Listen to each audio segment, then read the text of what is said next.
I never believed in devils, bloodlines, or cursed births. Until I found my mother's journal. It started with a smell like burnt copper and rain that seeped through my apartment every night at 3:33 a.m. I thought it was the pipes, until I realized the sound that followed wasn't dripping water. It was breathing. My own voice whispering my name from under the floorboards. The journal explained everything. My mother had 3 children. My sister, who died before I was born. My brother, who vanished in the woods on his 12th birthday. And me, the one who lived, but I wasn't supposed to. She wrote that she made a deal the night I was conceived. The third will live, she wrote, but not alone. When I sleep, I see him, a tall figure, all silhouette, standing at the foot of my bed, breathing with me, the same rhythm. Every time I inhale, he exhales.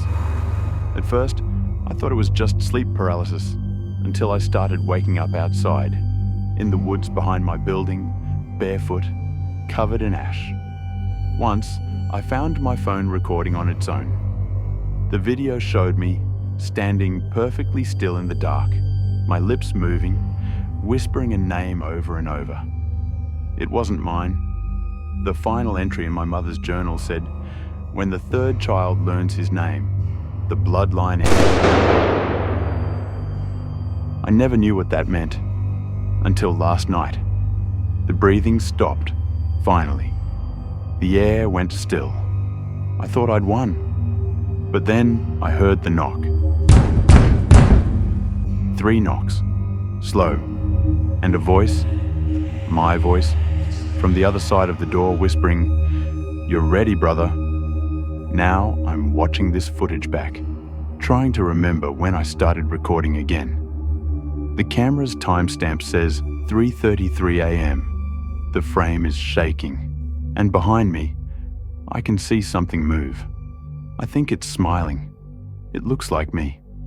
As I watched the footage, a chill ran down my spine.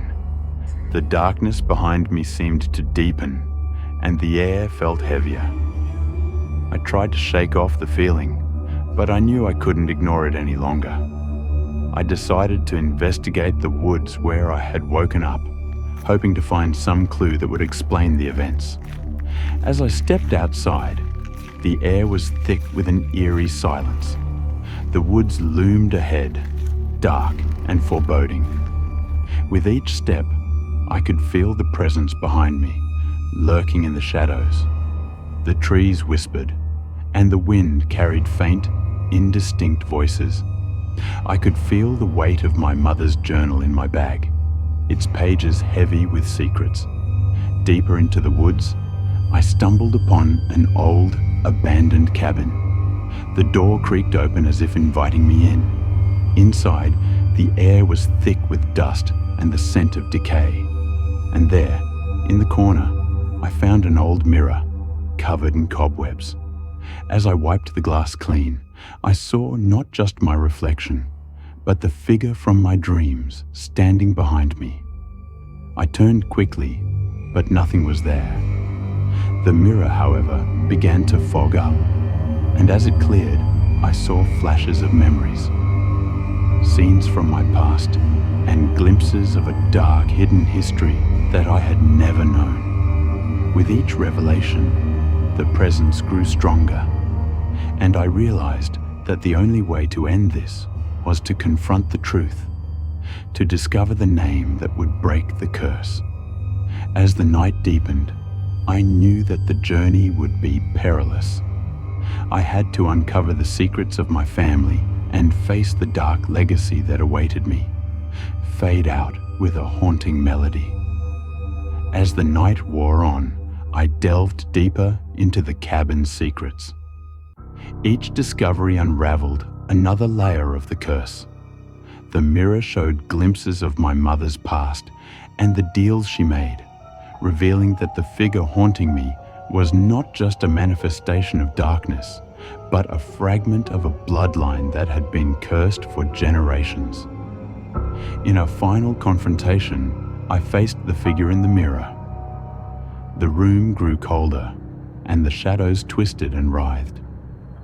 I realized that the key to breaking the curse was to confront my own fears and embrace the truth of my lineage. In that moment, I spoke the name that had been hidden for so long.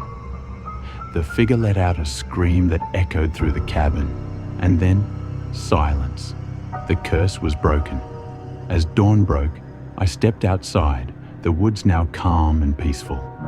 The presence was gone, and I felt a sense of relief and liberation. But as I looked back at the cabin, I knew that the story wasn't over.